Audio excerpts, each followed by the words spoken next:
Welcome to the Grim Tapes. Tonight, we embark on an immersive journey through one of the darkest chapters in American criminal history, the story of the Zodiac Killer. His reign of terror spanned years, with encrypted letters, symbolic taunts, and brutal slayings that captivated and horrified the public. But what if we told you there might be more to the mystery than you've heard? That beneath the surface of ciphers and suspect sketches, the Zodiac Killer may have left behind clues far more personal, and perhaps, someone finally solved the case.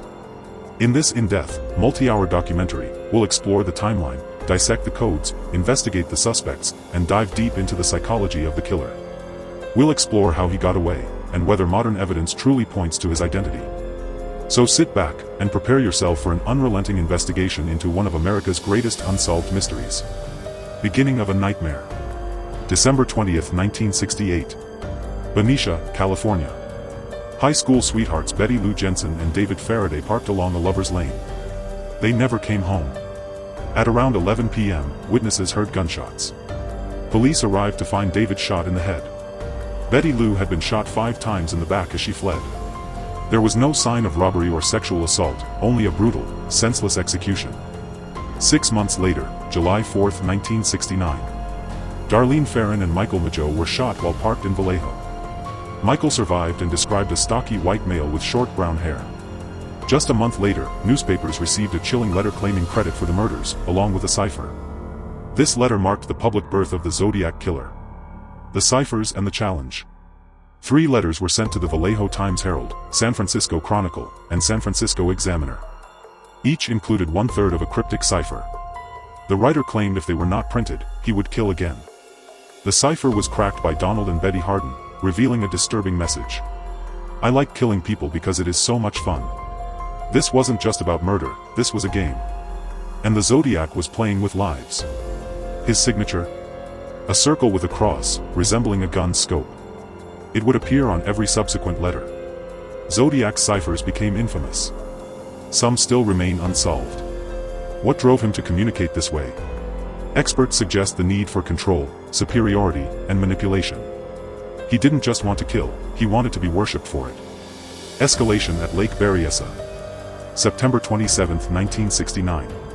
Lake Berryessa. Brian Hartnell and Cecilia Shepard were enjoying a peaceful day when a man in a hooded costume approached them. The costume had the Zodiac symbol stitched on the chest. He tied them up and stabbed them. Cecilia died. Brian survived. This time, the killer left a message scrawled on Hartnell's car door, dates of previous killings, and the symbol again. It was theatrical, almost ritualistic.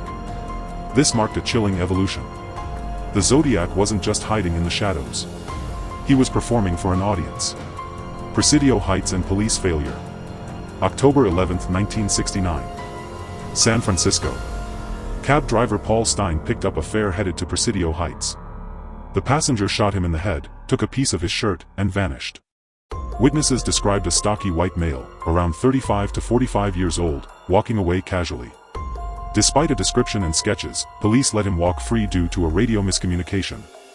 They were told to look for a black suspect. Later, the Zodiac sent a letter with a bloody piece of Stein's shirt. Proof that he was responsible.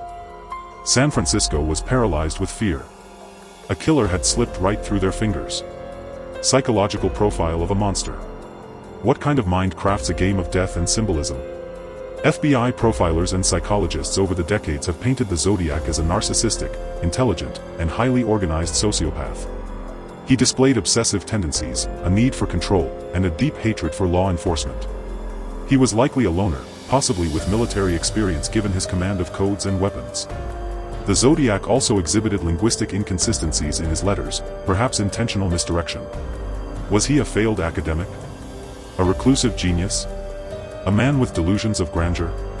Each profile seems to offer clues, yet the real man remains hidden. Suspect deep dive. Over 2,500 suspects have been investigated. But a few stand out. Arthur Lee Allen. The most infamous. Had access to similar typewriters, handwriting, and lived near crime scenes. But no direct evidence tied him to the crimes. Lawrence Kane. Diagnosed with brain damage. Worked near where victim Donna last disappeared. Multiple witnesses believed he resembled the Zodiac. Richard Gaikowski. A radical journalist. had cryptographic knowledge, physical resemblance, and odd behaviors. Even his voice matched a survivor's recollection. Earl Van Best Jr. proposed by his own son as the Zodiac. His name supposedly fits into one of the unsolved ciphers. Despite these names, none were conclusively linked. The Gary Francis Post Theory. In 2021, a group called the Case Breakers identified Gary Francis Post as the Zodiac. Post was an Air Force veteran with a violent temper and a scar pattern matching the Zodiac sketch. They claim anagrams of his name unlock the final ciphers. A former associate even alleged he confessed. Photos show striking similarities. His movements align with the killings. But law enforcement remains unconvinced. No DNA match. No official confirmation. Still, the theory has reignited interest in the case. Could Post really have been the Zodiac? The unsolved ciphers. To this day, not all of the Zodiac ciphers have been cracked. One in particular, the 340 cipher, was decrypted only recently in 2020. It read, "I hope you are having lots of fun in trying to catch me."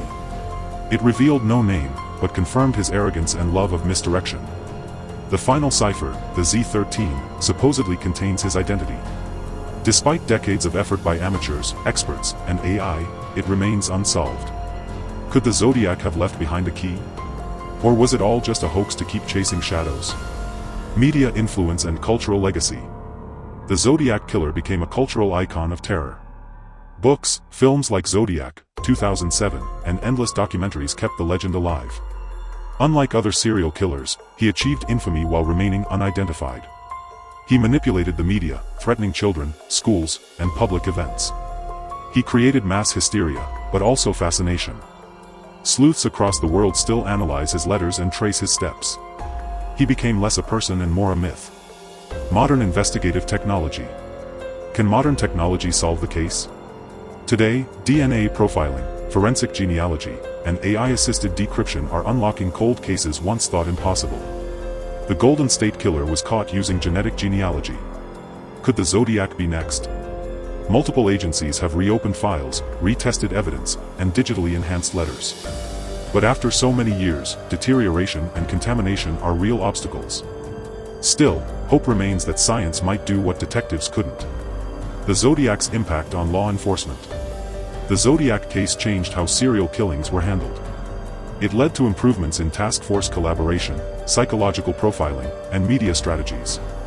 The FBI's Behavioral Analysis Unit studied the Zodiac in depth, influencing methods used in future high-profile cases.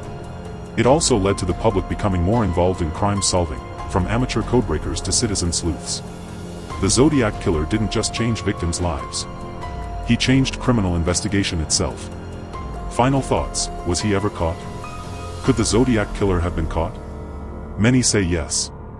If not for police errors, miscommunication, or outdated tech, justice may have come. Some believe he was arrested under another identity.